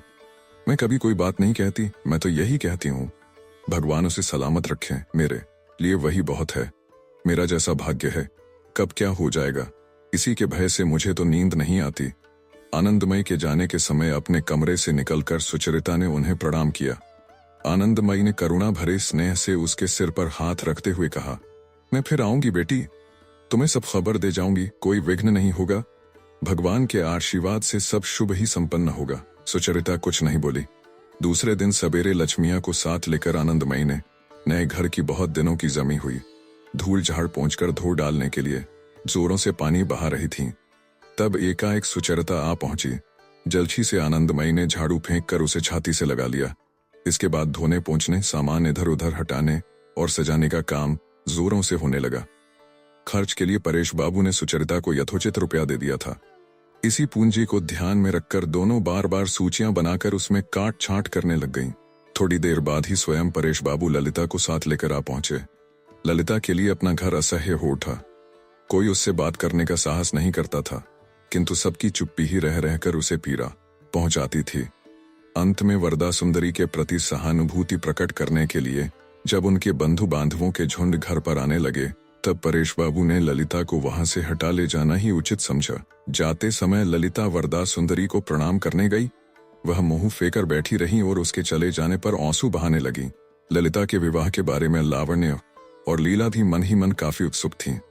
उन्हें किसी तरह अनुमति मिल सकती तो क्षण भर भी देरी किए बिना वे दौड़ी आती। लेकिन ललिता जब विदा लेकर जाने लगी तब दोनों ब्रह्म परिवार का कर्तव्य स्मरण करके गंभीर चेहरा बनाए रहीं। त्योड़ी पर ललिता ने क्षण भर के लिए सुधीर को भी देखा, लेकिन उसके पीछे ही उनके समाज के कुछ बुजुर्ग भी थे, इसलिए वह उससे कोई बात न कर पाई। गाड़ी पर सवार होकर उसने देखा सीट पर एक कोने में कागज में लिपटा हुआ कुछ रखा था। उसने खोल कर देखा। जर्मन सिल्वर का एक फूलदान था जिस पर अंग्रेजी में खुदा हुआ था, आनंदित दंपति को भगवान आशीर्वाद दें, और एक कार्ड पर सुधीर के नाम पर पहला अक्षर मात्र लिखा उसके साथ रखा हुआ था। ललिता ने मन कड़ा करके प्रण किया था कि आंखों में आंसू नहीं आने देगी, किंतु विदा के क्षण में अपने बाल्य बंधु का यह एकमात्र स्नेहोपहार हाथ में लिए लिए उसकी आंखों से झरझर आंसू झरने लगे। परेश बाबू आंखें मूंद कर चुपचाप बैठे रहे। आओ बेटी, कहती हुई आनंदमयी ललिता को दोनों हाथों से पकड़कर कमरे में खींच लाईं, जैसे अब तक वे उसी की राह देख रही थीं। सुचरिता को बुलाकर परेश बाबू ने कहा, ललिता हमारे घर से एक बारगी विदा लेकर आई है। उनका स्वर कांप उठा। परेश बाबू का हाथ पकड़ते हुए सुचरिता ने कहा, बाबा, यहाँ उसे स्नेह की कोई कमी नहीं होगी। जब परेश बाबू जाने को खड़े हुए तब आनंदमयी ने माथे पर औंचल खींचकर उनके सामने आकर उन्हें नमस्कार किया। हड़बड़ाकर परेश बाबू ने प्रति नमस्कार किया तो आनंदमयी ने कहा, ललिता की ओर से आप किसी प्रकार की फिक्र न करें। जिसके हाथ उसे आप सौंप रहे हैं उससे उसे कभी कोई कष्ट नहीं होगा। और भगवान ने इतने दिनों बाद मेरी भी एक मनोकामना पूरी कर दी। मेरी कोई बेटी नहीं थी, सो मुझे मिल गई। विनय की बहू आने से मेरी कन्या की कमी दूर हो जाएगी, इसकी आस लगाए मैं बहुत दिनों से बैठी थी। भगवान ने मेरी यह कामना जितनी देर से पूरी की उतनी ही अच्छी बेटी मुझे दी, और ऐसे अद्भुत ढंग से दी कि मैं कभी सोच भी नहीं सकती थी कि मेरा इतना बड़ा सौभाग्य होगा। ललिता के विवाह की हलचक आरंभ होने के समय से परेश बाबू के मन को पहली बार संसार में कहीं एक किनारा दिखा और आत्मिक सांत्वना मिली। जेल से आने के बाद सारे दिन गोरा के पास इतनी भीड़ लगी रहती थी कि उनकी स्तुति, प्रशंसा और चर्चा आलोचना की अजस्र धारा में गोरा का दम घुटने लगा और उसके लिए घर में रहना मुश्किल हो गया। इसलिए गोरा ने फिर पहले की तरह गांवों का भ्रमण आरंभ कर दिया। कुछ खाकर सवेरे ही वह घर से निकल जाता और देर रात को लौटता। रेल पर सवार होकर कलकत्ता के आसपास के किसी स्टेशन पर उतरकर वह देहात में घूमता रहता। वहां भी कुम्हार, तेली, केवट आदि मोहल्लों में आतिथ्य ग्रहण करता। यह विशालकाय गौरवर्ण ब्राह्मण क्यों उनके घरों में यों भटकता है, उनका दुख सुख पूछता है, यह उनकी समझ में नहीं आता था। यहाँ तक कि उनके मन में तरह तरह के संदेह भी उठते थे, लेकिन गोरा उनके सारे संकोच संदेह की उपेक्षा करके उनके बीच विचरण करता। बीच बीच में कुछ खरी खोटी भी उसे सुनना पड़ जाती, लेकिन उससे भी वह हतोत्साहित न होता। ज्यों ज्यों इन लोगों के भीतर वह प्रवेश पाता गया, त्यों त्यों एक ही बात उनके मन में चक्कर काटने लगी। उसने देखा इन देहातों में समाज के बंधन पढ़े लिखे भद्र समाज से कहीं अधिक सख्त हैं। हर घर के खान पान, उठने बैठने और हर काम काज पर समाज की निरंकुश दृष्टि जैसे दिन रात निगरानी रखती थी। लोकाचार पर हर किसी का सहज विश्वास था और उसके बारे में किसी के मन में कभी कोई प्रश्न ही नहीं उठता था। लेकिन समाज के बंधन और आचार निष्ठा से किसी को कर्म क्षेत्र में कोई योग मिलता भी नहीं दिख पड़ता था। इन लोगों जैसा डरपोक, असहाय, अपना भला बुरा सोचने में असमर्थ कोई और जीव भी दुनिया में कहीं हो सकता है, इसमें गोरा को संदेह होता था। ये लोग भी दुनिया में कहीं हो सकते हैं, इसमें गोरा को संदेह होता था। ये लोग जैसे लकीर पीटते हुए चलने के अलावा कोई मंगल ही नहीं पहचानते थे, न समझाने पर समझते ही थे। उनके लिए दंड और वर्गवाद द्वारा बंधे रहना ही सबसे बड़ी बात थी। क्या क्या उन्हें नहीं करना है और करने पर उसके लिए कैसा दंड मिलेगा, इसी के विचार ने जैसे उनकी प्रकृति को सिर से पैर तक एक जाल में फांस रखा था। लेकिन यह जाल राजा के बंधन का नहीं था, बल्कि महाजन का बंधन था, ऋण का बंधन था। इन लोगों में ऐसा कोई सूत्र नहीं था जो सुख दुख और विपत्ति में उन्हें कंधे से कंधा मिलाकर खड़ा कर सके। गोरा यह सुने बिना न रह सका कि इसी आचार के अस्त्र से मानव का रक्त चूसकर निष्ठुरता से उसका सब कुछ छीने ले रहा था। उसने बार बार लक्ष्य किया कि सामाजिक कर्म में कोई किसी पर जरा भी दया नहीं करता। एक व्यक्ति का बाप बहुत लंबी बीमारी से कष्ट भोग रहा था। बाप के इलाज और पथ्य की व्यवस्था में बेचारे का सब कुछ लुट चुका था, पर इसके लिए उसकी किसी ने कोई मदद नहीं की। उल्टे गांव के लोगों ने निर्णय किया कि बाप की लंबी बीमारी किसी अज्ञान पाप का फल थी, जिसके लिए बेटे को प्रायश्चित करना होगा। उस अभागे की दरिद्रता और बेचारगी किसी से छिपी न थी, किंतु फिर भी उसे क्षमा न मिल सकी। सभी कर्मों में यही हालत थी। जैसे गांव के लिए डकैती की अपेक्षा पुलिस की जांच पड़ताल अधिक बड़ी दुर्घटना थी, वैसे ही माँ बाप की मृत्यु की अपेक्षा माँ बाप श्राद्ध ही संतान के लिए अधिक बड़ा दुर्भाग्य था। आय अथवा सामर्थ्य की कमी की बात सुनने को कोई राजी नहीं था। जैसे भी हो समाज की हृदयहीन मांग अक्षरश पूरी करनी होगी। विवाह के अवसर पर लड़की के पिता का भार दुसह हो उठे। उसके लिए वर पक्ष द्वारा हर तरह की कुचेष्टा की जाती थी और अभागे को कहीं से मदद नहीं मिलती थी। गोरा ने देखा, यह समाज मनुष्य को जरूरत पड़ने पर मदद नहीं देता था, विपत्ति आने पर सहारा नहीं देता था, सिर्फ दंड देकर उसे नीचा दिखाकर और दरिद्र ही करता था। भद्र समाज के बीच रहते हुए गोरा इस बात को भूल गया था, क्योंकि सबके मंगल के लिए एक होकर खड़े होने की प्रेरणा उस समाज में बाहर से मिलती रहती थी। इस समाज में एक जगह मिल सकने के लिए तरह तरह के उद्योग होते दिखते रहते थे। इनमें विचारणीय बात यही थी कि ये सारे उद्योग कहीं इसीलिए विफल न हो जाएं कि सभी एक दूसरे की नकल कर रहे। लेकिन देहात में बाहर की शक्तियों का दबाव जहां उतना नहीं पड़ रहा था, वहां की निश्चेष्टता में ही गोरा ने अपने देश की सबसे बड़ी दुर्बलता का बिल्कुल नग्न रूप देखा, जो धर्म सेवा के रूप में, प्रेम के रूप में, करुणा के रूप में, आत्मत्याग के रूप में और मानव के प्रति श्रद्धा के रूप में सबको शक्ति देता है, प्राण देता है, सबका मंगल करता है, वह वहां कहीं नहीं दिखता था। और जो आचार केवल रेखाएं खींचता है, विभाजन करता है, कष्ट देता है, बुद्धि की भी कोई परवाह नहीं करता और प्रेम को भी दूर ही रखता है, वही चलते फिरते, उठते बैठते हर किसी के हर काम में अडंगा लगाता रहता है। मूर्खता भरी रूढ़िवादिता के भयानक दुष्परिणाम गोरा को इन देहातों में काफी स्पष्ट और विभिन्न रूपों में दिखने लगे। वह देखने लगा कि मनुष्य के स्वास्थ्य, ज्ञान, धर्म, बुद्धि, कर्म सभी पर इतनी ओर से इतने प्रकार का आक्रमण हो रहा है कि उसके लिए अपने को भावुकता के इंद्रजाल में भुलाए रखना असंभव हो गया है। आरंभ में ही गोरा ने देखा कि गांव की नीच जातियों में स्त्रियों की संख्या की कमी के कारण या अन्य किसी भी कारण से एक बहुत बड़ी रकम देकर ही विवाह के लिए लड़की मिलती थी।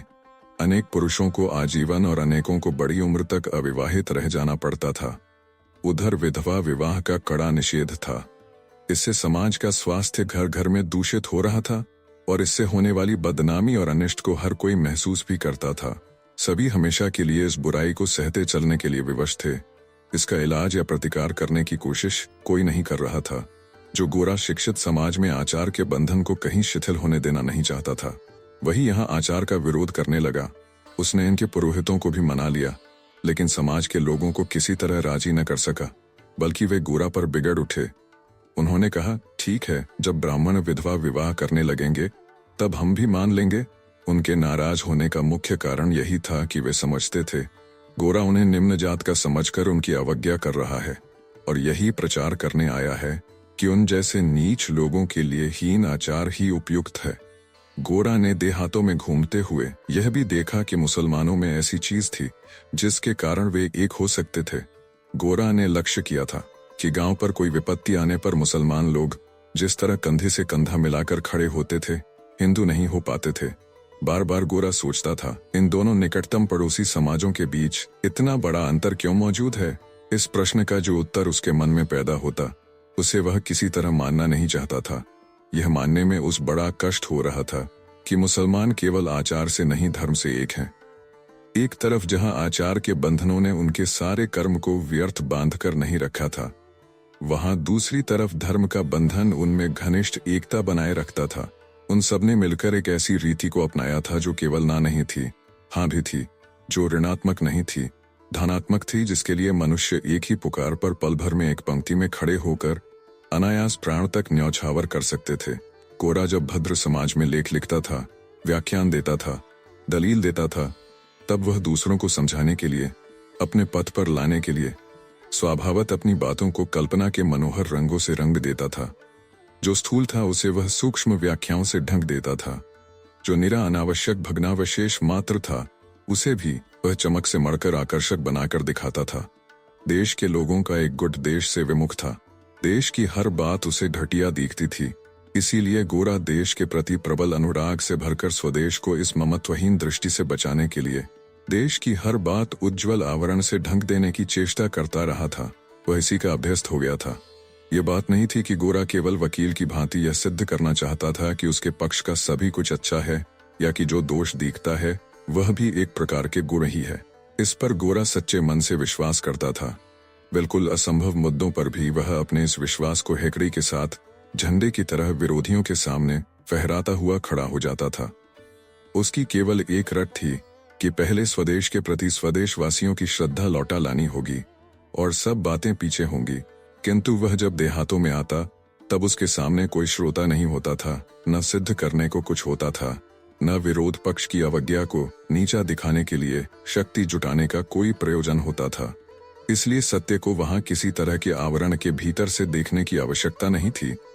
देश के प्रति उसके प्रेम की प्रबलता ही उसकी सत्य दृष्टि को असाधारण रूप से तीक्ष्ण बना देती थी।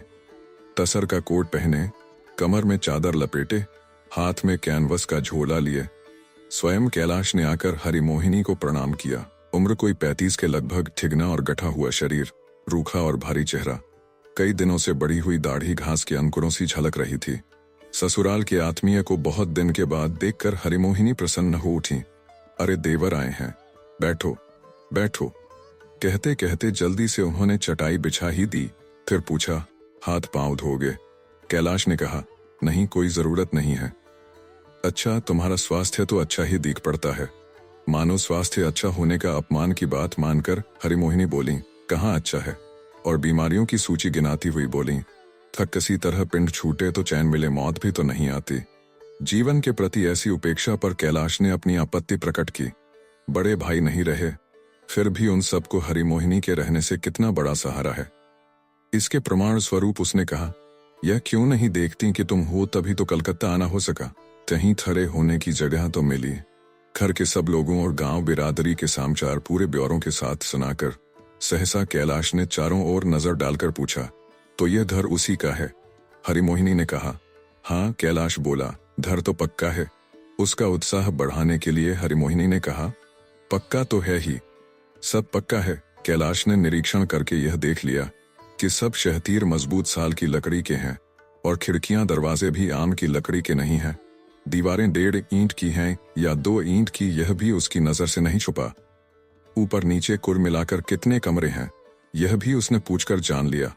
कुल मिलाकर यही जान पड़ा कि सारी बात से वह काफी संतुष्ट हुआ है।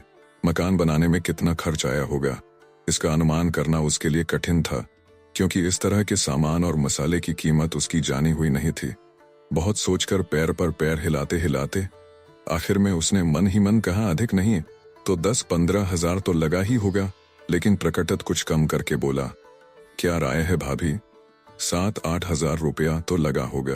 कैलाश के गंवारपन पर हरिमोहिनी ने अचरज प्रकट करते हुए कहा, क्या कहते हो तेवर, 7-8 हजार क्या होता है? 20 हजार से एक पैसा कम नहीं लगा होगा। कैलाश बड़े मनोयोग से चुपचाप चारों ओर की चीजों का निरीक्षण करने लगा। यह सोचकर उसे अपने पर बड़ा संतोष हुआ कि अभी जरा सा सम्मति सूचक सिर हिला देने से ही साल की लकड़ी के शहतीरों और सागौन के खिड़की दरवाजों समेत इस पक्की इमारत का एकमात्र स्वामी बना जा सकता है। उसने पूछा, और सब तो हुआ, लेकिन लड़की? जल्दी से हरिमोहिनी ने कहा, उसकी बुआ के घर से अचानक उसका बुलावा आया था, वहीं गई है। 2-4 दिन की देर हो सकती है। कैलाश बोला, तब फिर देखने का कैसे होगा? मेरा तो एक मुकदमा भी है, कल ही जाना होगा।